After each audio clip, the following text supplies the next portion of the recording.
welcome to my lesson. I'm Doc, and this is part 3 in my series, How to Play the 5-String Banjo for Complete Beginners. So if you have a 5-string banjo and you have no idea how to play it or what style you want to play, this is the right video series for you. In the first lesson, we learned how to hold the banjo, and in the second lesson, we learned how to tune the banjo, how tuning works. And now that we've got our banjo tuned and we're comfortable holding it, we're going to learn how to play it, and we're going to learn how to strum it or play a chord.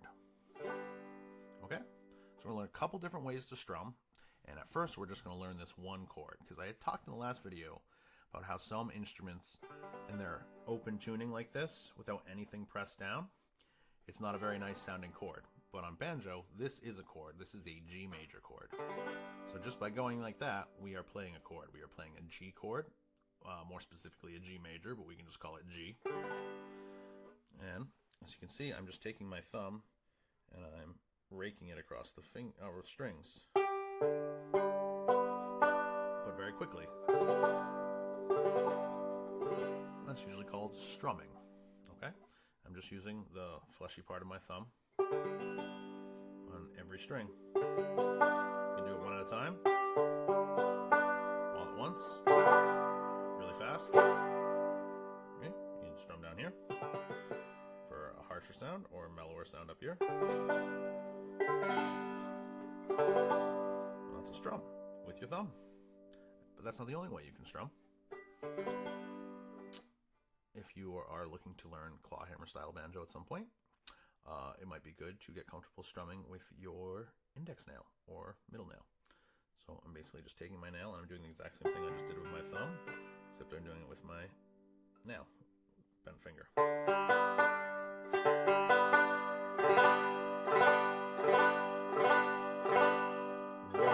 2, 3, 4. Or 1, 2, 3, 4. These are G chords, so G, G, G, G, G, G, G, G. Right? I could take a pick and I could strum that way. Just gonna hold it like this.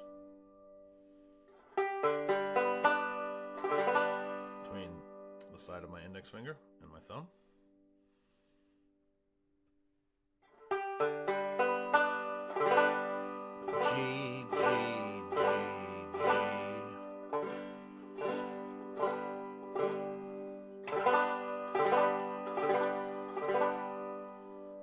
Or you could also, stuck together, put on a thumb pick and strum that way.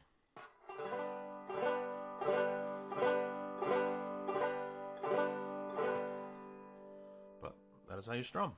Alright, it's difficult at first, but it'll get easier the more you do it and build up your muscle memory. Okay? Now that specifically is a down strum, right? We're only strumming in one direction down. You can strum in more than one direction. Lots of people do. Can I strum up?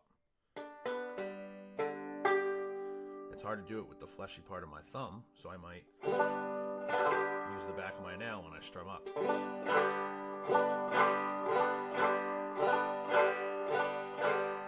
Okay, so 1, 2, 3, 4. Can I do that with my index nail? Sort of. If you're playing claw hammer, you're not going to be strumming up a lot, so you don't have to worry about it too much. But if you want to try it, 1, 2, 3, 4. Then with the pick, this is the easiest one to strum up and down on. 1, 2, 3, 4.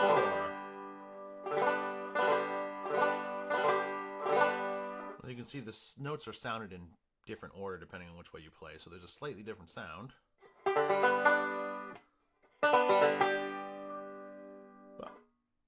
Either way works. So like I said, this is a nice G chord. It's only one chord. So if you knew a song that used one chord, you could make a G chord and you could play that song. There aren't a lot of songs that use one chord. Most of them use at least 2. Usually 3 or 4 or more than that. But there are probably a few songs that use one chord. And the only one I can think of off the top of my head is Lime in the Coconut, if you know that song. So maybe let's try just playing along with lime and the coconut. Okay? You put the lime in the coconut and mix it all up. You put the lime in the coconut and mix it all up. You put the lime in the coconut and mix it all up. You put the lime in the coconut and mix it all together. I said, doctor, is there nothing I can take? I said, doctor, to relieve this bellyache. I said, doctor, is there nothing I can take? I said, doctor, to relieve this bellyache. You put the lime in the coconut and mix it all up. You put the lime in the coconut and mix it all up. You put the lime in the coconut and mix it all up. You put the lime in the coconut, mix it all together. I said, doctor. I said, doctor. You get the idea? So I'm just going like this on these beats. 1, 2, 3, 4. Lime in the coconut and mix it all up. You put the lime in the coconut and mix it all up. 1, 2, 3, 4, or 1, 2, or 1 and 2 and 3 and 4 and. All right. So now we've got several ways we can strum a G chord. And like I said, we're strumming them all at once. One strumming technique would be to pluck one string and then strum all at once. So instead of going like this, 1, 2, 3, 4, you might go 1, 2, 3, 4, or 1, 2, 3, 4, 1, 2, 3, 4. So on this, I'm just plucking the 4th string and then strumming, and then plucking the 5th string and then strumming. 4 strum, 5 strum, 4 strum, 5 strum, 4 strum, 5 strum, 4 strum, 5 strum, 4 strum, 5 strum, 4 strum, 5 strum, 3 strum, 3 strum, 3 strum, 2 strum, 1 strum, 1, 2, 3, 4, 5, 1, 2, 3, 4, 5. So when you're playing, you could try doing that. I said, doctor, is there nothing I can take? I said, doctor, to relieve this bellyache. I said, doctor, is there nothing I can take? I said, doctor, to relieve this bellyache. Put the lime in the coconut and mix it all up. You put the lime in the coconut and mix it all together. You get the idea, right? So that's how you do that. That's how you strum down and strum up. And also how you pick a bass note and then strum. So these are all things that you should work on in your free time so that you build up your muscle memory and these things become a whole lot easier. Okay? Now, like I said, this is just one chord, and most songs use more than one chord. So we're going to learn how to play another chord before we move on. Okay? So, and remember when we talked about tuning, we said we can change the value of these strings, the notes these strings sound at, by either making the string thicker, which we can't do, making it looser or tighter, which we can do by turning these, but we don't want to do that while playing. So the best way to do it while playing would be to shorten the string by pressing the string down against this fret and shortening its vibrating length. So it's vibrating at the full length now, and when I press it down on the 2nd fret, it's vibrating at a slightly shorter length, so the note is higher.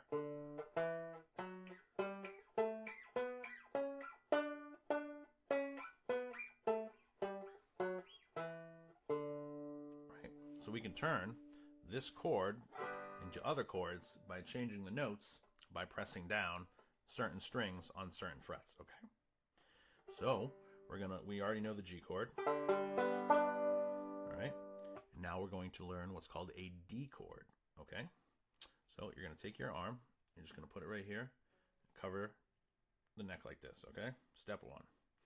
Okay, now you're just going to rotate your hand until it's a little bit more open like this, and the neck is sitting in this webbing between your thumb and your index finger. Let's go from here to here.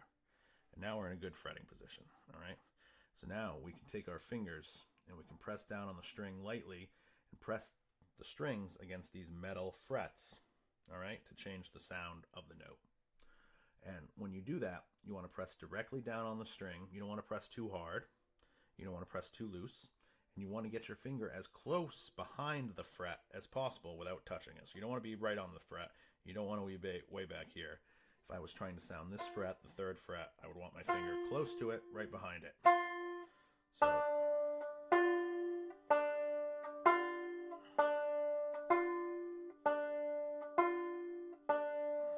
okay. So with that in mind, we're going to take these 3 fingers and press them against these 3 frets on these 3 strings, all right, to create a D chord. So we're going to start with our index finger. We're going to put it on the 2nd fret of the 3rd string. We're just going to lightly press it down. And we want to make sure that when this is pressed down that all the other strings are sounding, that they are not muted. If they are muted like that, as you can see, my finger is lightly pressing against it and preventing it from sounding. So I want to change my finger angle. So we've got this. It doesn't sound quite right yet, because we're going to take our middle finger, put it on the 3rd fret of the 2nd string right there. All right, and then we're going to take our middle finger and put it on the 4th fret of the 1st string right there.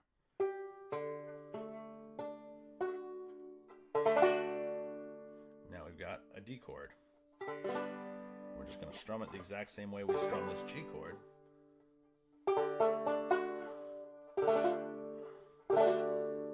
If you're having trouble playing it like this, just rotate your thumb down. Oops, sorry, losing focus there. Rotate your thumb down towards the middle of the neck like this. Yeah, 1, 2, 3. And if any of the strings are being muted, you're either touching it with your finger or you're not pressing down quite hard enough.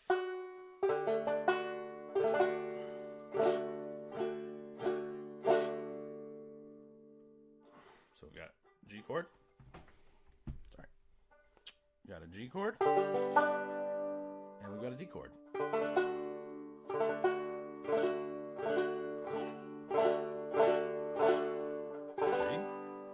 G, D,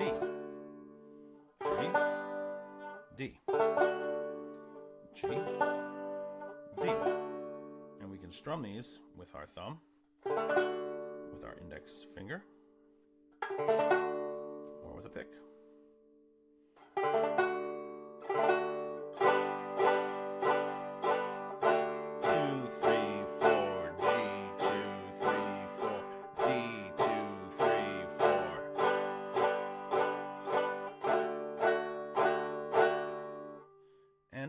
What you can also do is try and play it with these 3 fingers.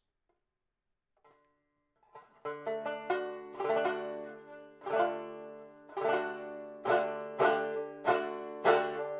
you can also play one of these 3.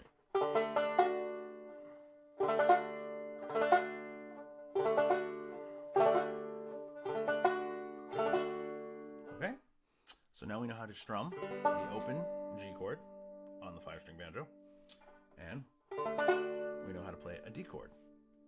And we sort of know how to play a song. We played Lime in the Coconut a little bit. Lime in the coconut and mix it all together. But in the next lesson, we're going to learn how to play a real song with 2 chords. Okay? So tune in next time.